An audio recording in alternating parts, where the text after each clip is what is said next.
kelompok 3 akan mempresentasikan hasil diskusi kami tentang sekolah pasar modal. Sebelumnya, perkenalkan, saya Rifki Kenistiawati. Saya Rosita Okiani. Saya Veronica. Saya Bedelia Fauzia. Saya Rayana. Saya Melika Sulistiawati.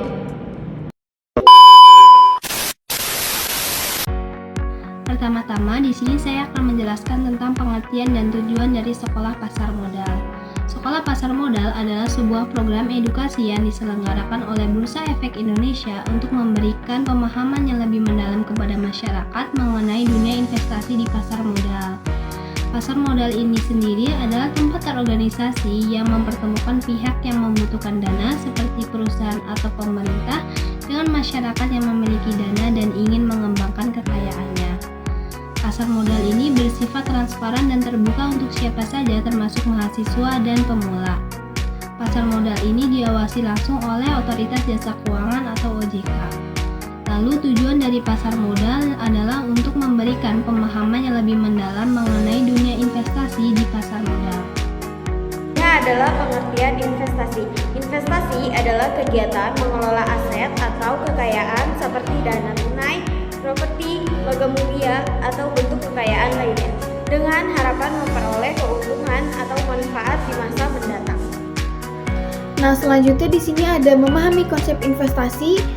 Nah, yang pertama itu ada tujuan investasi, yaitu untuk meningkatkan nilai aset atau mendapatkan pendapatan tambahan. Nah, yang kedua itu ada filosofi investasi. Investasi mencerminkan keputusan untuk menunda konsumsi saat ini agar meraih hasil yang lebih besar di kemudian hari. Nah, yang ketiga itu ada perencanaan dan pertimbangan. Investasi sendiri itu memerlukan perencanaan yang matang dan pertimbangan terhadap resiko di masa yang akan datang. Nah, yang keempat itu ada peran dalam ekonomi.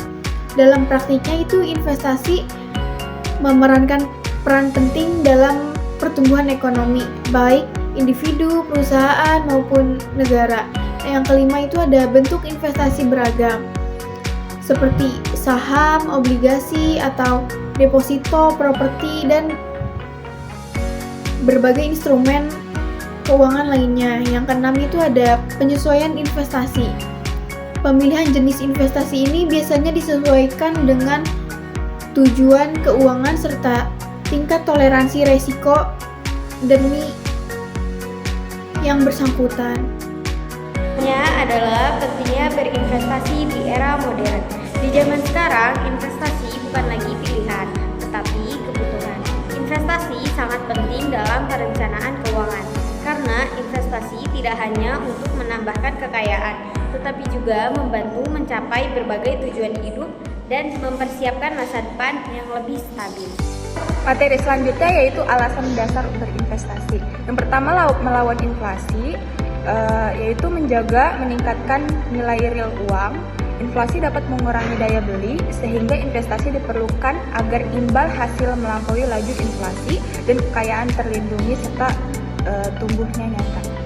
Kedua, yaitu mencapai tujuan keuangan, mewujudkan tujuan finansial jangka panjang seperti membeli properti, pendidikan anak, dan dana pensiun dengan pertumbuhan dana yang lebih optimal dibandingkan dengan tabungan biasa. Yang ketiga, memperoleh pendapatan pasif. Investasi seperti properti dan obligasi dapat memberikan pendapatan pasif secara berkala melalui sewa, dividen, dan bunga.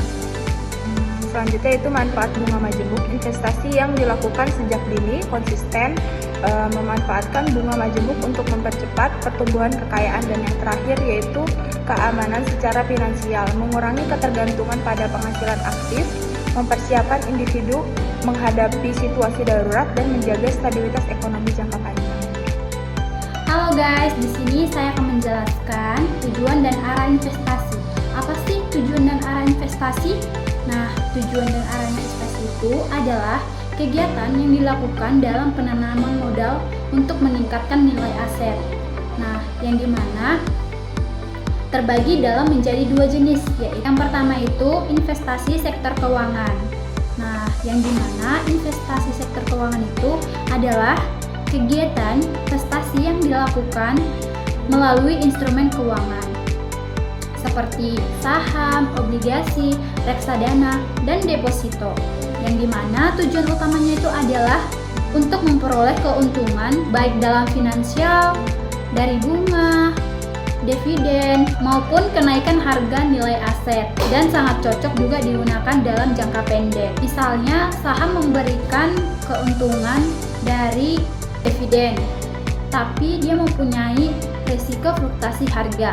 Lalu ada obligasi, yaitu surat utang dari pemerintah atau perusahaan yang memberikan bunga secara berkala. Kalau bagi kita yang pemula ingin mencari yang lebih praktis, reksadana bisa lebih jadi pilihan yang terbaik, yang dimana keuangannya itu dikelola oleh manajer investasi profesional.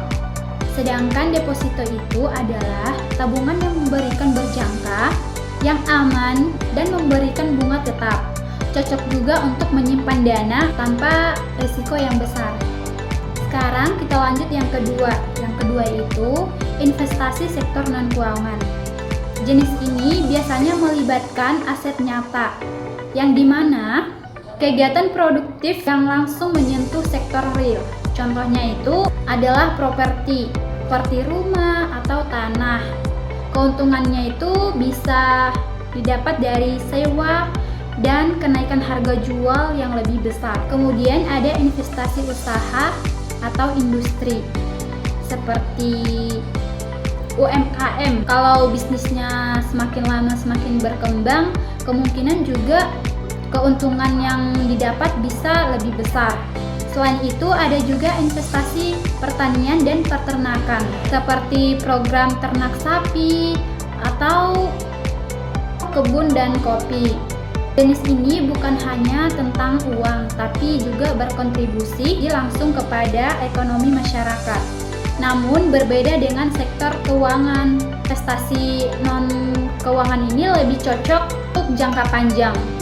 Kenapa? Karena biasanya modal yang dibutuhkan itu lebih besar, prosesnya juga lebih kompleks, dan hasilnya terasa setelah beberapa tahun. Jadi secara garis besarnya, kesimpulan yang didapat yaitu sektor keuangan cocok digunakan untuk jangka pendek dan jangka panjang, tergantung produk apa yang dipilih. Sedangkan investasi non-keuangan itu lebih ideal untuk jangka panjang karena hasilnya tidak langsung terasa. Oke, selanjutnya di situ ada set ke-8, yaitu ada apa saja produk investasi di pasar modal. Yaitu ada pertama saham, obligasi, sukuk, reksadana, dan ETF atau Exchange Traded Fund. Yang pertama ada saham. Saham yaitu bukti kepemilikan atas suatu perusahaan. Keuntungan perusahaan berasal dari dua hal, yaitu dividen dan capital gain. Yang kedua ada obligasi, yaitu surat utang yang diterbitkan oleh perusahaan atau pemerintah. Yang ketiga ada sukuk, yaitu versi syariah dari obligasi. Sukuk bekerja dengan menggunakan bagi hasil atau akad tertentu sesuai syariat Islam. Terus ada reksadana, yaitu kumpulan dana dari banyak investor yang dikelola oleh manajer investasi. Dan yang terakhir ada ETF atau Exchange Traded Fund, yaitu gabungan dari saham dan reksadana. Lalu yang selanjutnya ada mekanisme penjualan saham di bursa efek. Yang pertama ada transaksi saham minimal 1 lot atau 100 lembar saham. Yang kedua ada prioritas harga atau waktu. Pesanan jual atau beli dengan harga terbaik dan paling awal diproses lebih dahulu. Lalu yang ketiga ada auto rejection, batas maksimal kenaikan atau penurunan harga dalam satu hari untuk menghindari fluktuasi ekstrim. Lalu yang terakhir ada penyelesaian transaksi. Saham resmi berpindah tangan 2 hari kerja setelah transaksi dilakukan. Halo, di sini saya akan menjelaskan kesimpulan. Sekolah pasar modal adalah program edukasi dasar yang sangat penting untuk meningkatkan investasi keuangan di masyarakat. Melalui program ini, kita dapat belajar bahwa investasi bukan hanya untuk orang kaya saja, tapi melainkan bisa untuk mahasiswa dan oleh siapa saja yang ingin membangun niat dalam berinvestasi. Kita juga jadi paham bagaimana cara kerja pasar modal, kenal berbagai jenis produk investasi seperti saham, obligasi, dan reksadana. Kita juga tahu bagaimana melalui investasi dengan aman, terencana, dan sesuai dengan